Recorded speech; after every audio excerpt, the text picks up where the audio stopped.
మనకి చాలామంది హీరోలు ఉన్నారు ఇండస్ట్రీలో.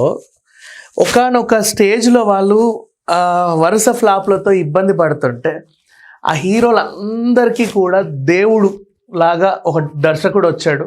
చాలా సింపుల్ కథలతో ఆడియన్స్ పల్స్ పట్టుకొని, అన్నిట్లో ఈయన క్యామియో కూడా ఉంటది ఎక్కడో చోట. అది కూడా మీరు గుర్తుపెట్టుకోండి.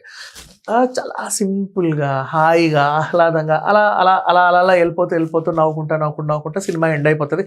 అరే ఏదో చూసామన్న ఫీలింగ్ ఆడియన్స్‌లో కలిగి, పర్లేదులే నేను పెట్టిన ప్రతి రూపాయి బెనిఫిట్ అయిందని చెప్పి మనసు నిండుగా ఉండి, ఇంటర్వెల్‌లో కూడా ఏదో మంచి సినిమాకి వచ్చిన ఫీలింగ్‌తో నచ్చిన స్నాక్స్ అన్ని గబగబా తినేసి, ఎంత ఖర్చైనా పర్లేదు ఇబ్బంది లేకుండా, అంటే ఆ ఫీలింగ్ వేరే ఉంటుంది. ఇప్పుడు అదే తెర మీద సినిమా ఏదో రకంగా ఉందనుకోండి, కొన్న ఇది వేస్ట్ అది వేస్ట్, అనవసరంగా ఇంత ఖర్చు పెట్టాం, ఇట్లాంటి ఫీలింగ్స్ వస్తూ ఉంటాయి. బట్ ఆ ఫీలింగ్ ఆడియన్స్లో కలగనీయకుండా చాలా ఆహ్లాదంగా సినిమాలు తీసే డైరెక్టర్ అనిల్ రావిపూడి గారు.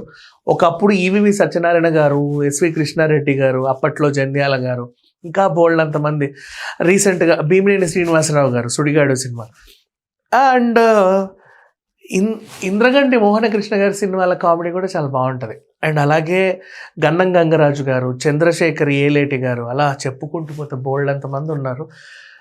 ఆడియన్స్కి అర్థమయ్యేలాగా నీట్గా క్యూట్గా చెప్పాలనుకున్న పాయింట్ని చెప్పి వాళ్ళని కన్విన్స్ చేసి, అందులో పెద్ద విషయమే ఉండదు. మళ్ళీ అదేందో అదేంటిది రీసెంట్గా ఒక దర్శకుడు అన్నాడు, ఇది సినిమా మీకు అర్థం కాకపోవడానికి చాలా ఏదో ఉంది దీంట్లో, మీకే సరిగ్గా అర్థం కాలేదు, మీరు చాలా మైండ్ పెట్టి క్షుణ్ణంగా పరిశీలిస్తే మీకు అర్థమవుతుంది అని చెప్పాడు.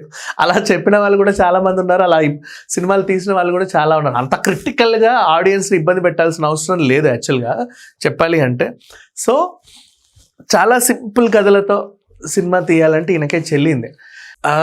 సాయిధరమ్ తేజ్ అయినా అండ్ కళ్యాణ్ రామ్ పటాస్తో, అండ్ అప్పటి వరకు కొన్ని సినిమాలు అంటే సరిగ్గా ఆడక ఇబ్బంది పడుతున్నారు రవితేజ గారికి రాజా ది గ్రేట్ ఆబ్వియస్లీ మాట్లాడుకోవాలి. అండ్ సైంధవ్ లాంటి సినిమాలు, షాడో, కొన్ని సినిమాలు అమ్మో ఫ్లాప్ అయితే వెంకటేష్ గారితో అప్పట్లో F1 F2 తీసి తర్వాత మళ్ళీ సైంధవ్ ఫ్లాప్ అయినా సంక్రాంతికి వస్తున్నాంతో మళ్ళీ గ్రాండ్ హిట్ ఇచ్చి వెంకటేష్ గారికి, ఇట్లా చెప్పుకుంటూ పోతే, అండ్ ఆచార్య, బోలా శంకర్ ఇలాంటి వరుస ఫ్లాపుల తర్వాత చిరంజీవి గారికి మంచి హిట్, సాలిడ్ హిట్. అంటే ఏదో ఇప్పుడు సీనియర్ హీరోలు అంటే చాలా బరువైన పాత్రలు, బరువైన కథలు, బరువైన ఎమోషన్స్, ఇంకేవో పెద్ద పెద్ద ఫైట్లు ఇవన్నీ ఉండాలి అనుకుంటారు.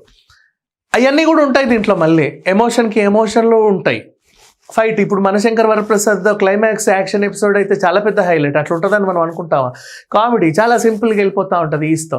మరి అంత ఇన్ని గణం మేళవింపున్న కథ, అంత క్రిటికల్ కథ అంటే ఏమీ ఉండదు. చాలా సింపుల్ స్టోరీస్తో అందరికీ అర్థమయ్యేలాగా. అంటే సినిమాకి ఎవడన్నా ప్రేక్షకుడు వచ్చాడు అంటే వెతుక్కోవద్దు, మొత్తం గజిబిజి చేసుకుంటూ అష్టదిగ్బంధనం చేయకుండా సింపుల్గా ఓహో అవునా ఇలాగా అలాగా అలా అర్థమయ్యేలాగా సినిమాలు తీయడంలో దిట్ట అనిల్ రావిపూడి. అందుకని చెప్పేసి ఇప్పుడు ట్రిపుల్ హ్యాట్రిక్, అంటే ఈ 9వ సినిమా కూడా హిట్.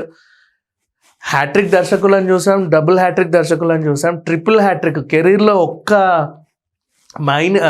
ఫ్లాప్ కూడా లేకుండా, అలాని మరీ విపరీతమైన ఏదో పెద్ద కసరత్తులు చేసే సినిమాలు, కథలు కూడా తీయకుండా చాలా సింపుల్గా హ్యాపీగా అలా వెళ్ళిపోతున్న దర్శకుడు. అండ్ ఇతనితో సినిమాలు తీయడానికి కూడా చాలామంది హీరోలు ఎదురు చూస్తున్నారు. అండ్ అవును, టాప్ పెద్ద హీరోలు అందరితో పనిచేశాడు, ఇక మిగిలింది ఈయనకి నాగార్జున గారే. ఆ కాంబినేషన్ కూడా సెట్ అయిపోతే నా అగ్రతారాలు అందరితో చేసినట్టే cinema. So what ever, Anil Ravipudi గారు ఇప్పుడు మంచి స్టార్ డైరెక్టర్ అయిపోయాడు. సంక్రాంతికి మళ్ళీ ఒక హిట్తో అందరూ జనాలకి దగ్గర అయ్యాడు. నెక్స్ట్ ఇతని సినిమా ఏంటని అందరికీ క్యూరియాసిటీ పెరిగింది. Such a beautiful and successful director. ఇంకా ఇలాగే సినిమాలు తీయాలని, ఇంకో హ్యాట్రిక్ కూడా కొట్టాలని మనస్ఫూర్తి కోరుకుందాం. Thank you so much.